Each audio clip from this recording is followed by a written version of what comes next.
یا تو جہنم کے توق اور زنجیروں کو رسی سے تعبیر کیا گیا ہے یہاں پہ، اور بعض کہتے ہیں یہ دیکھیں یہ کنجوس مزاج عورت تھی، سردار کی بیوی بھی تھی اور سردار کی بہن بھی تھی، لیکن پھر بھی جب لکڑیاں اٹھاتی تھی تو جو رسی ہوتی تھی اس کو اپنے گلے میں لپیٹ لیتی تھی۔ تو ایک مرتبہ ایسے ہی لپیٹا تھا، اٹھنے لگی تو رسی اس کے گلے میں پھنس گئی، جس کی وجہ سے اس کا دم گھٹا اور اس کی موت ہو گئی۔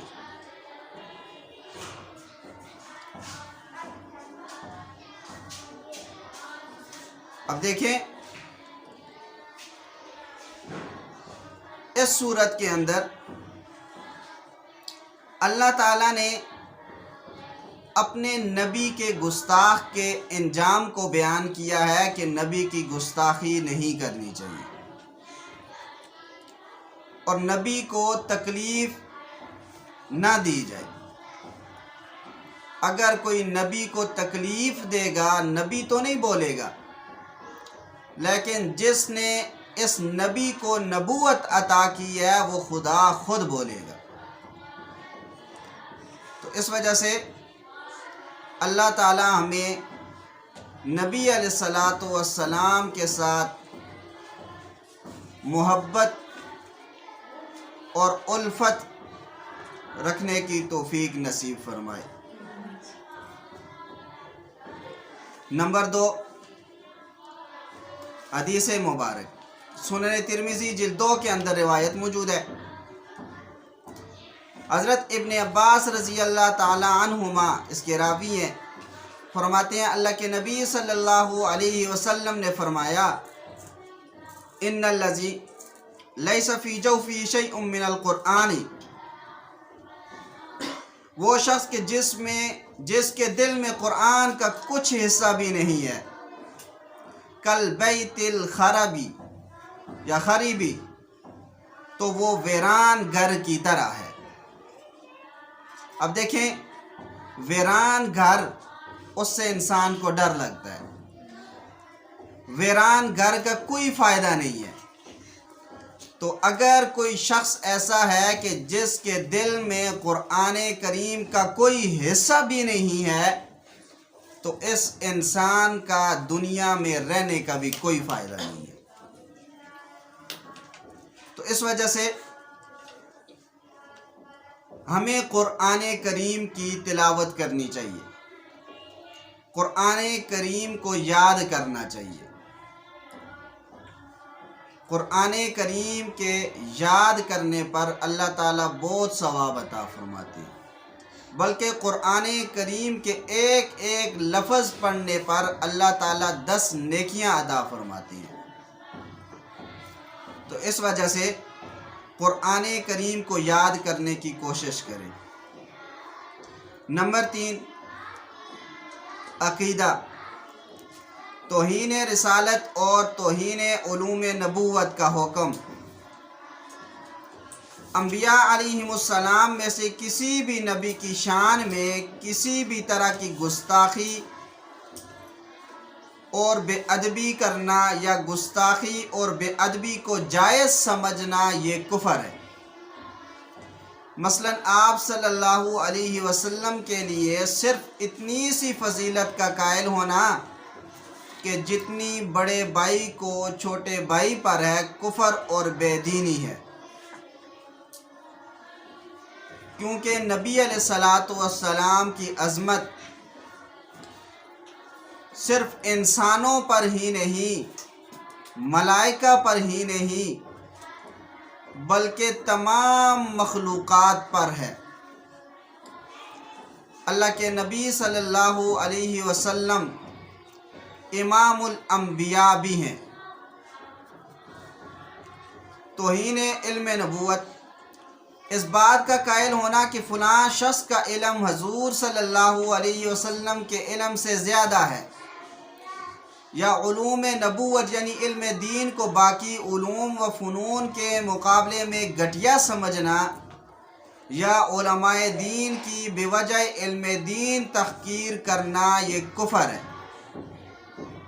آج دیکھ لیں، ہم اپنے معاشرے میں ہم انگریزی پڑھنے کو فخر سمجھتے ہیں۔ اس کی نفی میں نہیں کرتا کہ انگریزی سیکھنی نہیں چاہیے،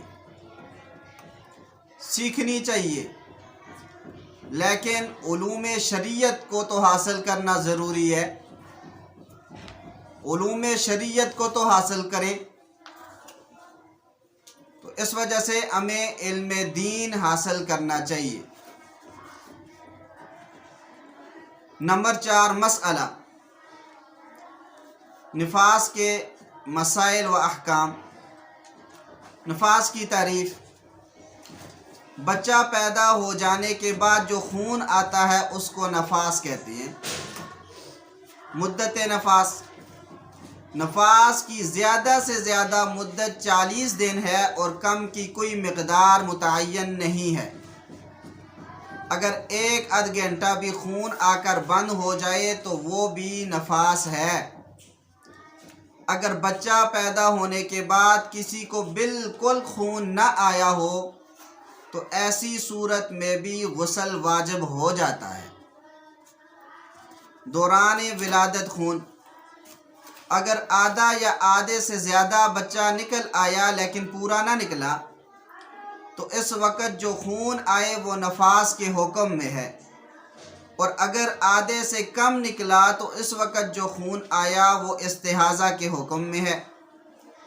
اگر ہوش و حواس باقی ہوں اور نماز کا وقت ہو جائے تو اس وقت بھی نماز پڑھے، اگرچہ اشارہ ہی سے کیوں نہ ہو۔ قضا نہ کرے، اگر قضا کی تو گناہگار ہوگی۔ البتہ اگر بچہ کے ضائع ہو جانے کا ڈر ہو تو اس وقت نہ پڑھے لیکن بعد میں اس کی قضا کرے۔ سقوط حمل: حمل کا ساقط ہونا۔ اگر کسی کا حمل گر گیا اور اس کے بعد خون نکلا تو ایسی صورت میں اگر بچہ کا ایک عضو بن گیا ہو تو اس کے بعد آنے والا خون یہ نفاس کے حکم میں ہے، اور اگر بچہ کا کوئی عضو نہیں بنا، بس گوشت ہی گوشت ہے، تو اس کے بعد نکلنے والا خون نفاس نہیں ہے۔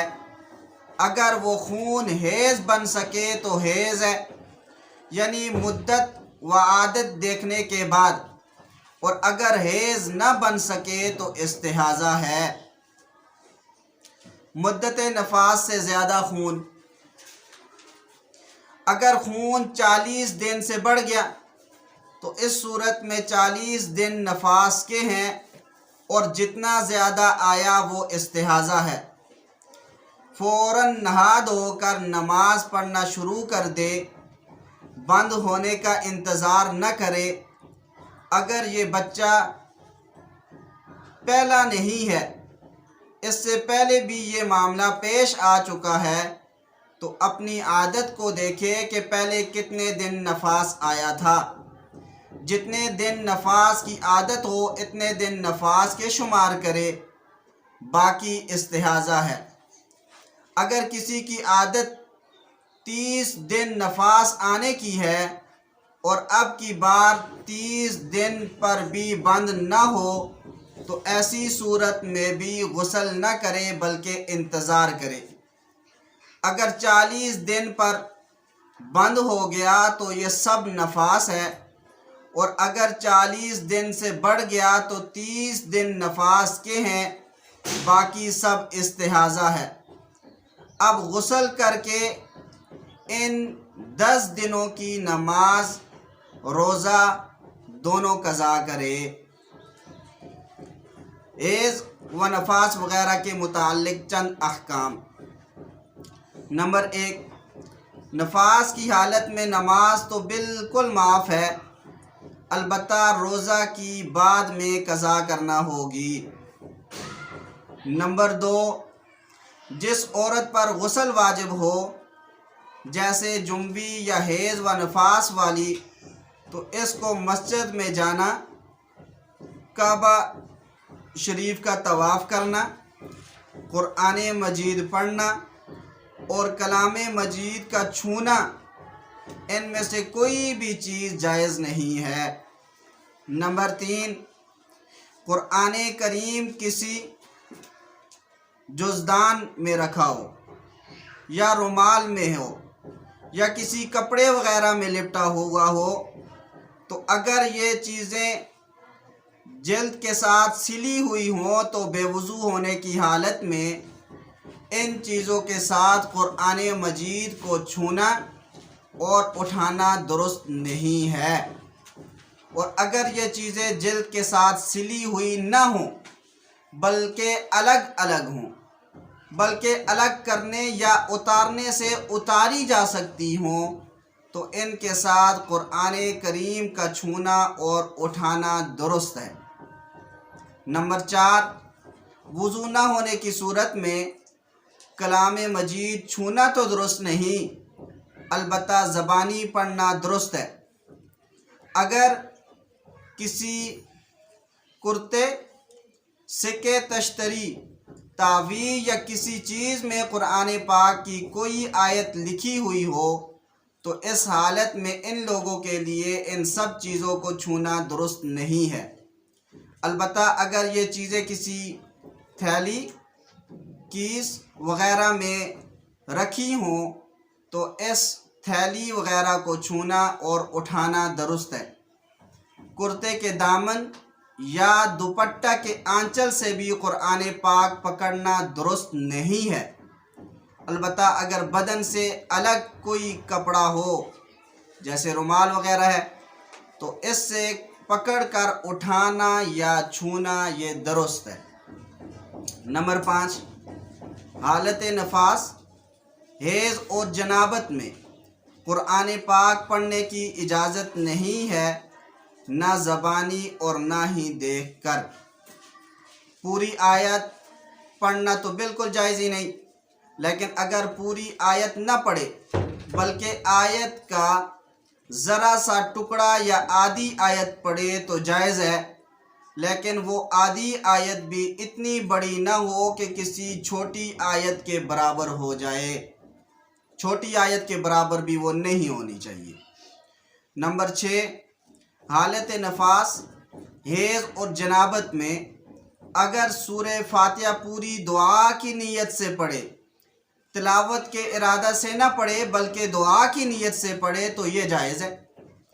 اس طرح دعا کے مضمون پر مشتمل آیات بھی دعا کی نیت سے پڑھنا یہ بھی درست ہے، جیسے ربنا آتنا فی الدنیا حسنہ۔ اب دیکھیں یہ قرآن کریم کی آیت بھی ہے اور اسی طریقے سے دعا بھی، تو تلاوت کی نیت سے نہ پڑھے بلکہ دعا کی نیت سے پڑھے تو اس کے لیے اس کی گنجائش ہے۔ ربنا آتنا فی الدنیا حسنہ اور ربنا لا تؤاخذنا ان نسینا او اخطأنا، تو یہ اس کے علاوہ اور دعائیں۔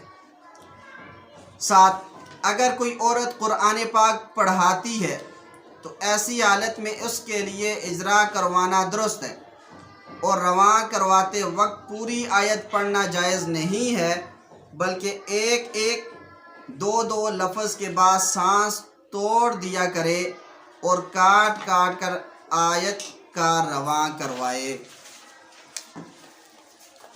نمبر 8، حیض و نفاس کی حالت میں کلمہ طیبہ، درود شریف، اللہ تعالیٰ کے نام، کوئی وظیفہ یا دعائے قنوت وغیرہ پڑھنا جائز ہے، منع نہیں ہے۔ نمبر 9، اگر کسی عورت پر کسی وجہ سے غسل واجب تھا اور ابھی غسل نہ کر پائی تھی کہ حیض آ گیا تو ایسی صورت میں اس پر غسل واجب نہیں رہا، اب جب حیض سے پاک ہو جائے تب غسل کرے، ایک ہی غسل دونوں کی طرف سے کافی ہو جائے گا۔ 10، حیض کے دنوں میں مستحب ہے کہ نماز کا وقت آنے پر وضو کر کے کسی پاک جگہ بیٹھ کر تھوڑی دیر اللہ اللہ کر لیا کرے، تاکہ نماز کی عادت چھوٹ نہ جائے اور پاک ہو جانے کے بعد نماز سے جی نہ گھبرائے۔ ان مسائل کو بار بار پڑھیں اور بار بار دہرائیں۔ تو جب بار بار پڑھیں گی اور بار بار دہرائیں گی تو یہ مسائل آپ کو ازبر یاد ہو جائیں گے۔ نمبر 5 چیز، سنن ترمذی جلد 2 کے اندر دعا ہے کھانا کھانے کے بعد کی دعا، الحمدللہ الذی اطعمنا وسقانا وجعلنا من المسلمین۔ تمام تعریفیں اس اللہ کے لیے ہیں جس نے ہم کو کھلایا پلایا اور مسلمان بنایا۔